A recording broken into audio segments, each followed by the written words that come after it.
Welcome to the Graceful Exit podcast. I'm Kimberly Hertz, founder of the Graceful Exit, created to educate, empower, and support women as they navigate divorce. Beginning with us, we are putting a stop to the divorce stigma through meaningful conversations about the emotional and endearing experience divorce often brings. My hope is that you'll follow along on this journey and join our community of women navigating divorce with grace. All right, today I have the absolute pleasure of interviewing Christina Parrish, who has her story of her own and has navigated with children the experience of divorce not once but twice. So she's she's going to go ahead and share her story and what she's doing from here. She has now become a divorce coach out of her pain and turned to purpose. So I'm super excited just to have you on and kind of share your journey. So if you want to go ahead and tell us a little bit about your background, your experience with divorce, and how you navigated it. Sure. Thanks so much for having me on. Yeah. Like you said, I have not been through this one time, but twice. So let me just back up about who I am. So by training, I'm a lawyer. By day, I work in the administration of a historically Black university. And as you said, I turned my experience into a passion, and I am doing divorce recovery coaching, where I am helping to empower people to define and clarify what they want their life to look like after their divorce decree. And I'm happy to do that because I feel like that was a missing part that I didn't have my first time around. Mm-hmm. I got married the first time, I want to say in my late 20s. I was like a lot of type A people living life, checking the box, trying to, just get down the list of accomplishments and achievements that our parents kind of like put before us. And marrying a good Christian boy was one of them. And so I took the first one that agreed to do so. And I was off to, get my American dream with my, 2.5 children, house and white picket fence. Yeah. I ended up having both of my two children at the same time, I had twins. And I know that you can probably Google a lot of the statistics on how, multiple births kind of fare on a marriage. And I can't even say that that was the main downfall of our marriage. We just weren't compatible. I was so focused on getting married that I didn't know or think about the compatibility piece. Right. So naturally, the marriage failed. He was a little bit younger than me. I think that there was a maturity issue as well, but I was a little rigid and controlling. And again, that's not going to be compatible. A free spirited musician and a rigid lawyer, that's not going to work. So we do our best to co parent our children now.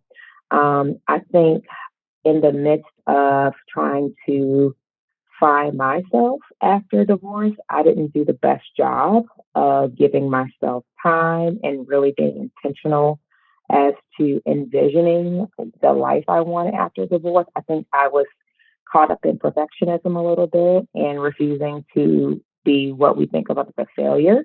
So the first marriage must have been a fluke. So I just needed to just try it again with somebody else. And this time I need to focus on compatibility. Well, in doing so, I totally, wasn't aware of red flags that I should have seen because I was so focused on, having a second shot. And I married someone that ended up being emotionally and verbally abusive. Actually, we married very early on, about, not even a year after we met. Which isn't long to some people. Some people do that, but it just wasn't appropriate given, what I knew about this person in our relationship. But I married nonetheless because, you just keep pressing forward, with the path that you're on. And we married in September of last year, and I left in January of this year. Wow. Because I realized there needed to be a course correction and I needed to be very clear about my requirements and what I wanted for my life. And if that didn't align with where I was, I needed to step aside for not only myself but my children. Mhm. So that's how I ended up being married and divorced twice within 5 years. Um, but I'm still standing, and I have a lot of lessons learned, and out of it has come so many beautiful things that I wouldn't trade it from the world. Yeah. So a couple things I want to stop and pause.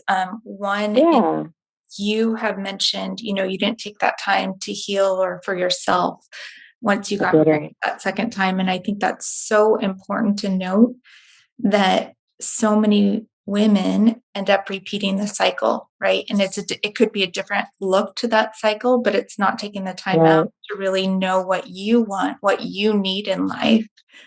right. So I applaud you for recognizing that now and not being able to do it the third time, right? And you have been Right. blessed with the education piece of it and knowing Mhm. or critically knowing what are red flags. It may have taken you a year and a half, but guess what? You're out of it now.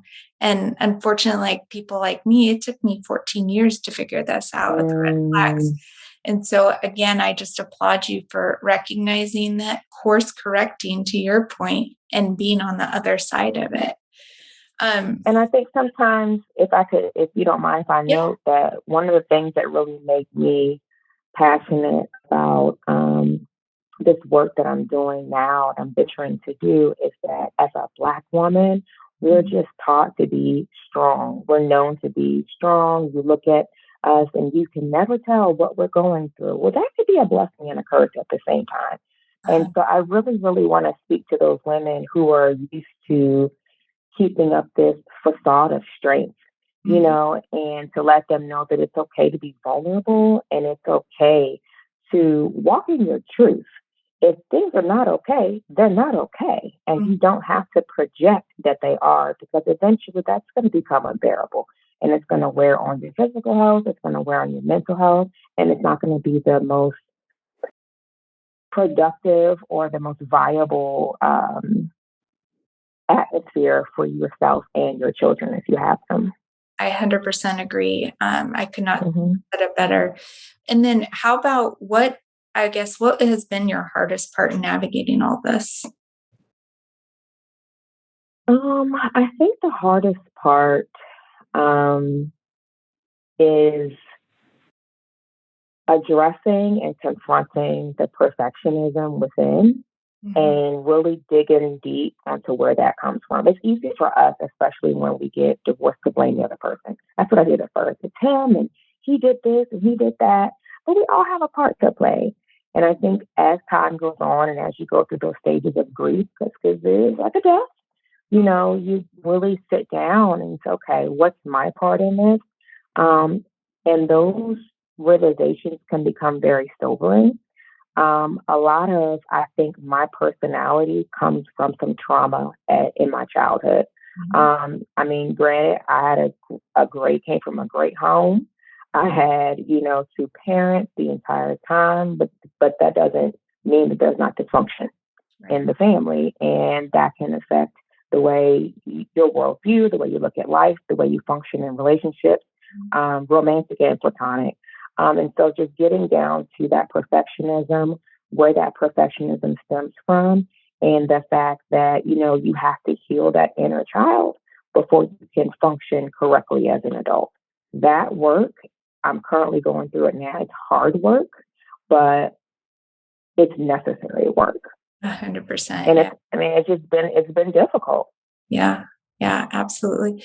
How about your sense of community? Did you have one while navigating through the divorce? I know you're trying to build one, as am I, Mm. because I think it's so important for women to be able to share their stories, become vulnerable, be transparent, and it's okay to not have it all together, right? And so just curious to know, did you have a sense of community while navigating yours? I wish I did, but I really can't say that I did. I think that I dealt with a lot of shame and guilt, especially coming from a strong Christian background. Both of my parents are ministers. My dad was a pastor. He just retired recently. And so you are the pastor's daughter who's Yeah. getting a divorce. What is going on?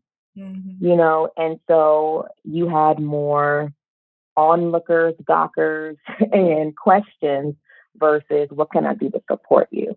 Or, one thing that really bugs me to this day, well, maybe y'all can get back together. No, we can't. No, there's a reason That why is not God support. helpful. Right.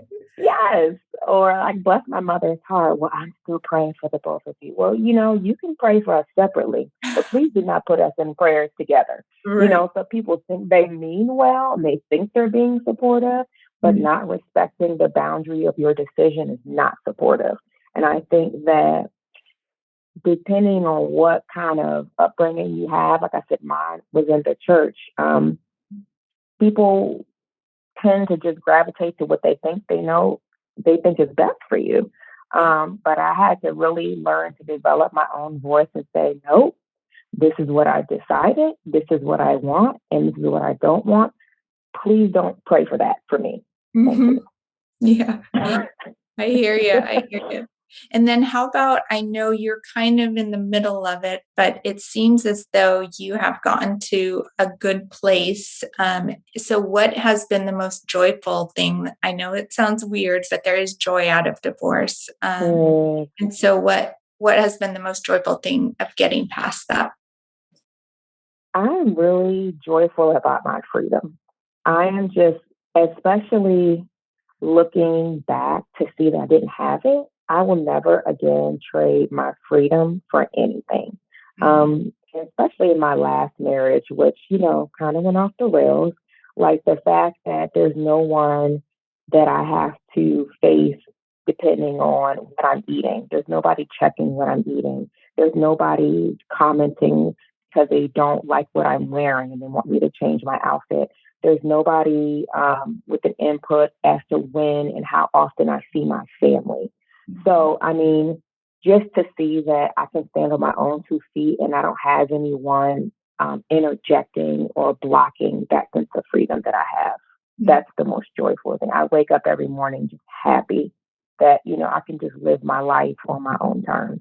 And like you said, it sounds really, a little cringe to think that way. Like, oh, I'm so joyful, but I am. It's almost like I broke free out of this not prison, but I was held, captive in this situation and I'm out finally and I can live my life and I can thrive and I can live it vibrantly. Yeah, I'd often defined it as a chokehold on your past, right? It's somebody that Mm, every single moment of every waking minute, and finally you don't have that, and you can live the life you always intended. We're just a little more right, educated and have a couple kids in in tow, but right, that's okay. We are given a second or third chance at this to get it right. So I very much right, applaud you for being able to focus on the positive and not live in that grief or shame or guilt of what divorce often brings. How about right.